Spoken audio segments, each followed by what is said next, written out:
नागालैंड और मेघालय, आज वहां से तस्वीरें सामने आई। एक बार फिर से मुख्यमंत्री के पद के ऊपर मुख्यमंत्री दोनों राज्यों को मिल गए। दोनों राज्यों में भारतीय जनता पार्टी सरकार में शामिल है और इस लिहाज से आज का दिन बीजेपी के लिए भी बहुत खास रहा है।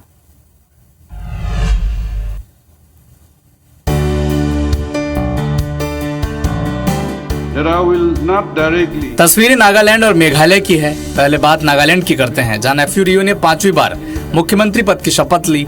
इस मौके पर पीएम मोदी और गृह मंत्री अमित शाह भी मौजूद रहे। नागालैंड में फिर से एनडीपी बीजेपी गठबंधन ने सरकार बनाई है। नेफ्यू रियो ने शपथ लेने के बाद पीएम मोदी का अभिवादन किया। वहीं दूसरी तरफ कॉनरेड संगमा ने मंगलवार को दूसरी बार मेघालय के सीएम पद की शपथ ली। इस मौके पर पीएम मोदी और अमित शाह भी मौजूद रहे। राज्यपाल फागु चौहान ने संगमा के साथ 12 मंत्रियों को भी शपथ दिलाई। एनपीपी के स्नी आओ भलंगधर और प्रिस्टोन तेनसोंग ने डिप्टी सीएम पद की शपथ ली। मंत्रिमंडल में बीजेपी के अलेक्जेंडर लालू हेग को भी शामिल किया गया।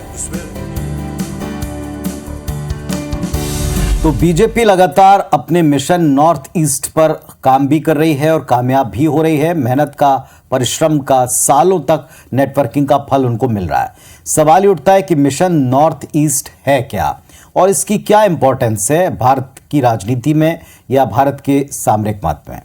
भारतीय जनता पार्टी ने पूर्वोत्तर के राज्यों के लिए नॉर्थ ईस्ट डेवलपमेंट अलायंस यानी कि नेडा का गठन किया है। इसके संयोजक असम के मुख्यमंत्री हेमंत बिस्वा शर्मा है। साल 2015 में इसका गठन हुआ था और इसका मकसद था बीजेपी पूर्वोत्तर के राज्यों में उन क्षेत्रीय दलों को एक साथ लेकर आए जो कांग्रेस से खुश नहीं है। 2016 में बीजेपी ने 15 साल से चले आ रहे कांग्रेस के शासन को असम से खत्म किया और अपनी सरकार बनाई। 2018 में 30 साल से काबिज लेफ्ट सरकार को हटाकर पहली बार बीजेपी ने त्रिपुरा में सरकार बनाई। नेडा का गठन ये बताता है कि बीजेपी के लिए पूर्वोत्तर के राज्य काफी महत्वपूर्ण हैं। पूर्वोत्तर के राज्यों की आबादी में आदिवासियों की बहुलता है। ईसाई अल्पसंख्यकों की तादाद यहां अधिक है। अगर इन राज्यों में बीजेपी जीत जाती है, जैसा अब हो रहा है, तो उसके लिए एक नैरेटिव को काउंटर करना और आसान बन जाता है कि वो अल्पसंख्यकों की, ईसाइयों की विरोधी है।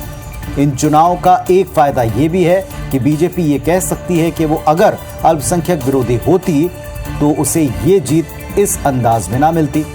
आज की स्थिति में पूर्वोत्तर में 8 राज्यों में से 7 राज्यों में बीजेपी और उसके सहयोगी सत्ता संभाल रहे हैं। एक राज्य मिजोरम बचा है जहां इस साल चुनाव होने वाले हैं और बीजेपी का पूरा फोकस अब मिजोरम पर रहने वाला है। कुल मिलाकर एक संदेश आज भारतीय जनता पार्टी की टॉप लीडरशिप ने इन शपथ ग्रहण समारोह में उपस्थित रहकर भी दर्शाया कि उनके लिए केवल चुनाव जीतने तक का महत्व नहीं है, बल्कि चुनाव जीतने के बाद भी वो यहाँ की संस्कृति, यहाँ के समारोह, यहाँ के लोगों की परवाह करते हैं और एक तरह से जो आभार प्रदर्शन, कृतज्ञता है, उसका प्रदर्शन करने के लिए शीर्ष नेता देश के भी, पार्टी के भी उसमें मौजूद रहे।